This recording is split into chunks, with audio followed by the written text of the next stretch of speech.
আসসালামু আলাইকুম। Welcome to Tanvir academy. কেমন আছেন আপনারা সবাই? আশা করি আপনারা অনেক অনেক ভালো আছেন। আলহামদুলিল্লাহ আমিও অনেক ভালো আছি। আজকের ভিডিওর টপিকটি হলো আমরা বিভিন্ন সময় আমাদের যেই কাজগুলো থাকে, প্রজেক্টগুলো থাকে, সেই প্রজেক্টগুলো আপনাকে সাপ্তাহিক অথবা আপনাকে ডেইলি একটা লিস্ট তৈরি করেন এবং সেখানে কোন কাজটি করলেন, কোনটা করলেন না, সেই অনুপাতে আপনার যে প্রোগ্রেসটা দেখতে চাচ্ছেন এবং এটা পার্সেন্টেজ আকারে দেখাবে, লাইক বার চার্টের মতো দেখাবে। যেমন আমি এখানে আজকে আমার যেই কাজগুলো করতে হবে সেগুলো আমি আমার এই এক্সেল শিটের ভিতরে এন্ট্রি করছি এখানে, এবং পাশে আমি চেক বক্স তৈরি করেছি। উপরে আমার কাজ কতটুকুন হয়েছে, আমার প্রোগ্রেসটা আমি এখানে বসে দেখতে পাবো। তা যখন আমি যেটা শেষ করব, ধরুন আমি ইউটিউবের জন্য লং ভিডিও তৈরি করা এটা করেছি, এটাই আমি যখনই চেক দিব উপরে দেখুন আমার পার্সেন্টেজ 13% হলো। তারপরে আমি ব্যাস 35-এর জন্য অ্যাসাইনমেন্ট তৈরি করা এটা আমি করেছি, হয়ে গেল। ব্যাস 34-এর ক্লাস নেওয়া এটা হয়েছে, ব্যাস 35-এর ক্লাস নেওয়া এটা হয়েছে। মানে আপনি যেটাই চেক দিবেন সেই অনুপাতে এখানে টোটাল যেই কাজগুলো আছে, লিস্ট আছে, সেটার অনুপাতে আপনার প্রোগ্রেসটা এখানে দেখাবে। আবার এগুলো উঠিয়ে দেন, দেখুন দেখাবে না। আবার সবগুলোতে যদি আমি টিক দিয়ে দিই এখানে দেখুন আমার 100% দেখাবে, নিচেরটা দিনই 100% কিন্তু এখন দেখাচ্ছে। তা এরকম একটি প্রোগ্রেস বার আপনি কিভাবে তৈরি করবেন পার্সেন্টেজ সহ, আজকের ভিডিওটিতে আমরা এটাই শিখব। পাশাপাশি এটার বিস্তারিত আলোচনা করব যে এটা কিভাবে কাজ করলো, কারণ আমরা অনেকেই আছি এই রিলেটেড শর্ট ভিডিও দেখি, বাট শর্ট ভিডিওতে এটা ডিটেলস আলোচনা করে না। আর তানভীর একাডেমি যেটা নিয়ে টিউটোরিয়াল তৈরি করে আপনারা জানেন, সেটা একদম ভিতরে যাওয়ার চেষ্টা করে। তা ভিডিওটি শুরু থেকে শেষ পর্যন্ত দেখুন, আশা করি নতুন কিছু শিখবেন। তো ডিয়ার ভিউয়ার্স, আমরা ভিডিওর মূল টপিকে চলে যাব। ভিডিওর মূল টপিকে যাওয়ার আগে আপনাদের কাছে রিকোয়েস্ট, যদি এই ভিডিওটি আপনার ভালো লেগে থাকে চ্যানেলটি সাবস্ক্রাইব করতে ভুলবেন না। যদি অলরেডি সাবস্ক্রাইব করে থাকেন আমার পক্ষ থেকে আপনাদেরকে অসংখ্য ধন্যবাদ, এবং লাইক এবং কমেন্টস করতে ভুলবেন না। তা চলুন ভিডিওর মূল টপিকে চলে যাই। তো ডিয়ার ভিউয়ার্স, আমি নিচ থেকে নতুন একটি শিট এখানে তৈরি করব, শিট 2। এখানটায় আমার যেই কাজগুলো সেগুলো আমি লিখলাম, ঠিক একটু আমি বড় করে নিচ্ছি। দেখুন মানে কাজ কতটুকুন হয়েছে সেটা আমার এন্ট্রি হবে, অর্থাৎ প্রোগ্রেস যে বারটা পার্সেন্টেজ অনুপাতে যেটা, সেটা আমার এখানে দেখাবে। এবং আমার যে কাজগুলো সেগুলো আমি এখানে টাইপ করে লিখেছি, আর এই জায়গাটায় আমার এখন চেক বক্স তৈরি করব। তো এই জন্য আমাদের যে কাজটি করতে হবে, রিবন বার থেকে ডেভেলপার মেনুতে যেতে হবে। তা স্বাভাবিকভাবে এই ডেভেলপার মেনুটা আমাদের অনেকেরই এখানে থাকে না। তো এই ডেভেলপার মেনুটা কিভাবে আনবেন, রিবন বারের যে কোনো একটা মেনু ট্যাবের উপর গিয়ে রাইট বাটন ক্লিক করবেন।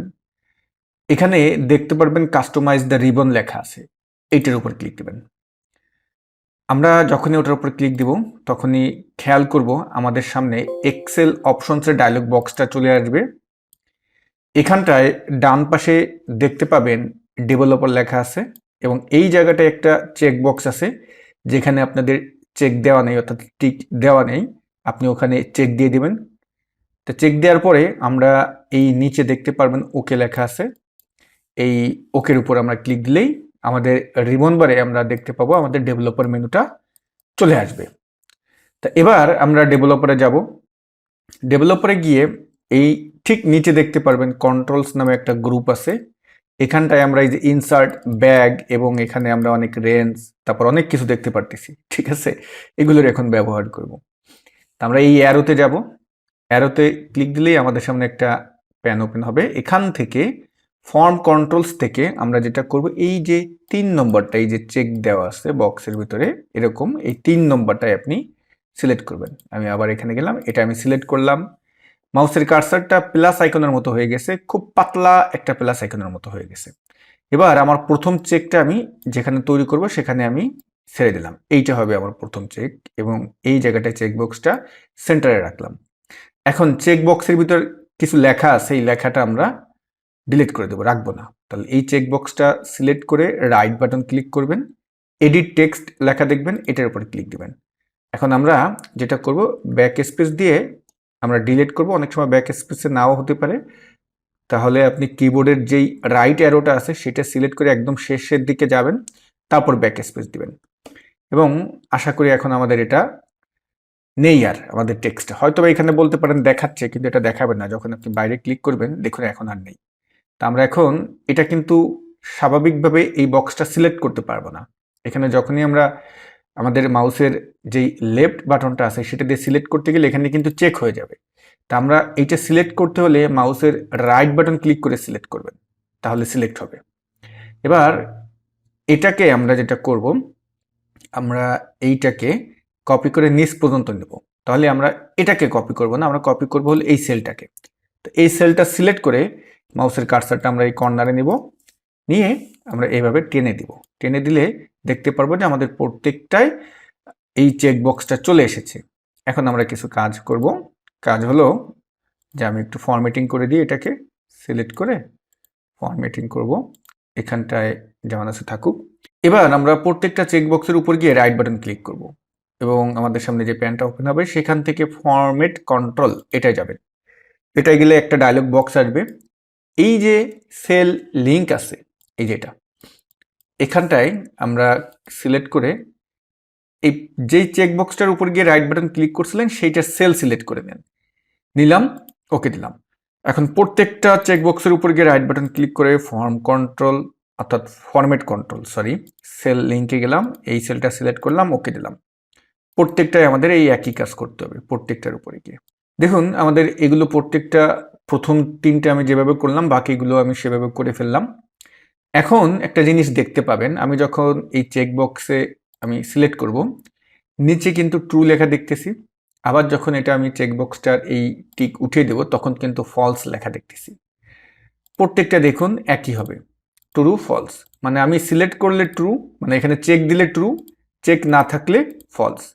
তা এই যে লেখাগুলো উঠতেছে এটা দ্বারা আসলে যেটা বোঝা যায়, মাইক্রোসফট এক্সেলে আপনার জিরোকে আপনি ফলস হিসেবে কল করতে পারেন, ফলস।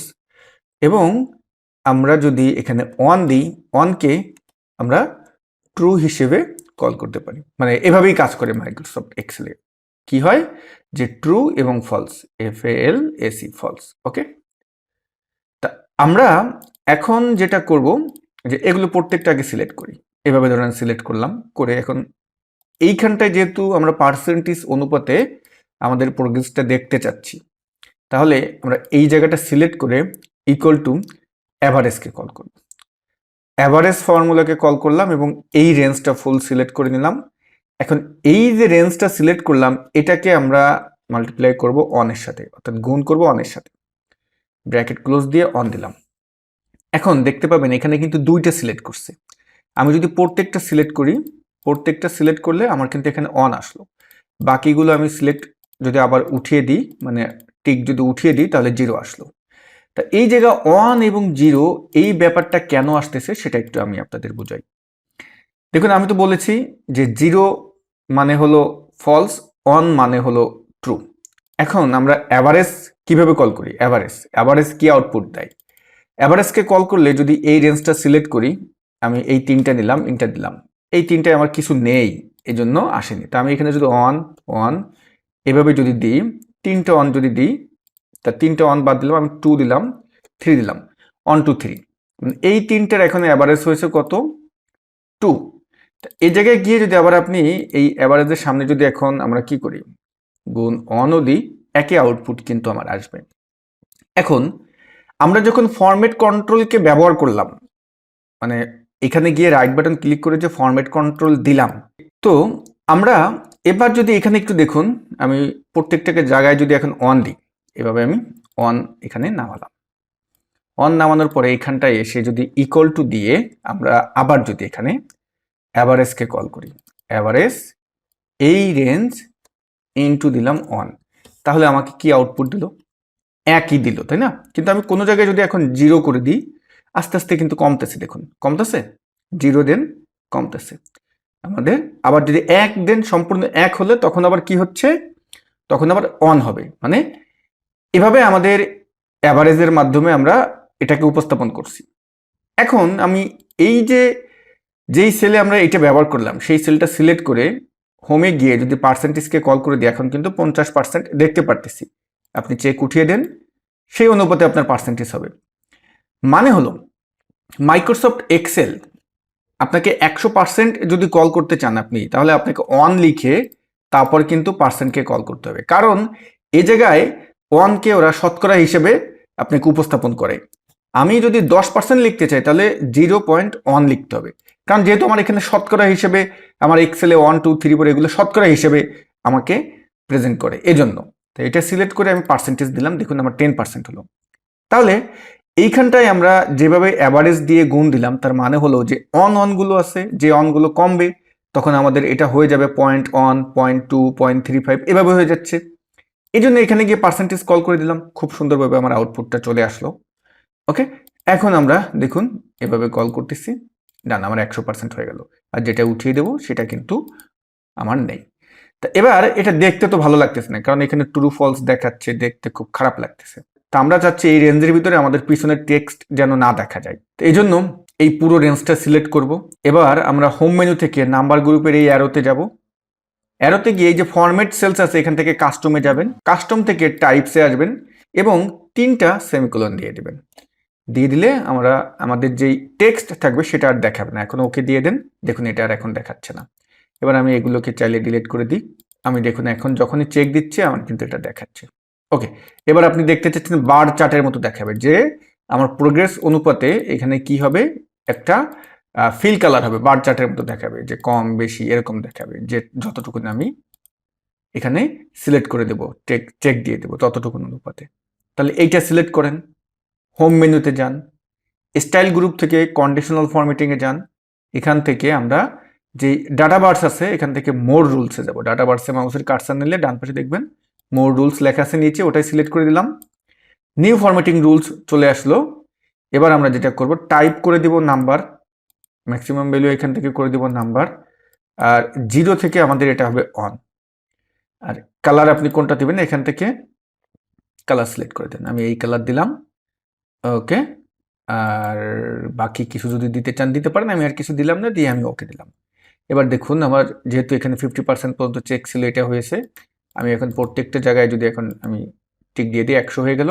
আবার এখান থেকে আমি যদি সেটা উঠিয়ে দিই আমার আবার 0 হয়ে গেল। আপনি যেটা করবেন সেটাই দিবেন, যে কত পার্সেন্ট হলো তার প্রোগ্রেস আপনি কিন্তু দেখতে পারতেছেন। ঠিক আছে, এখানে সুন্দরভাবে হয়ে গেল। ওকে, তো ডিয়ার ভিউয়ার্স, এটা একটু প্র্যাকটিস করবেন, প্র্যাকটিস করলে আপনি ক্লিয়ার হবেন। আমি ভেঙে ভেঙে বলার জন্য সময়টা বেশি নিয়েছি, চাইলে আমি এটা 1 মিনিটেও শেষ করতে পারতাম, কিন্তু 1 মিনিটে শেষ করে যদি আপনার উপকারী না হয় তাহলে আমার শেষ করে লাভ। তো আমরা একদম ভিডিও শেষ প্রান্তে চলে এসেছি। আপনারা জানেন প্রত্যেকে যে আমাদের অনেকগুলো লাইভ কোর্স আছে, Microsoft office expert course, data entry course, power BI, power query course. তা এই কোর্সগুলো আগামী মাসে শুরু হবে, এক একটা কোর্স এক এক দিন শুরু হবে। তো আপনি যদি আমাদের কোর্সগুলো করতে চান, যেটাই করতে চান না কেন সেটা সম্পর্কে যদি জানতে চান, ভিডিও ডেসক্রিপশন বক্সে দেখবেন আমাদের কোর্সের লিঙ্ক দেওয়া আছে, সেই লিঙ্কে ক্লিক করলে আপনি আমাদের কোর্সগুলো সম্পর্কে সকল তথ্য পেয়ে যাবেন।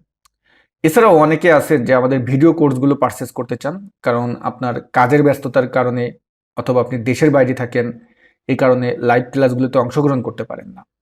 তা আমাদের রেকর্ড ভিডিও কোর্সগুলো আছে, যদি আপনি আমাদের ওয়েবসাইটে যান ওখানে কোর্সগুলো একটু চোখ বুলালেই রেকর্ড ভিডিও কোর্সগুলো দেখতে পাবেন।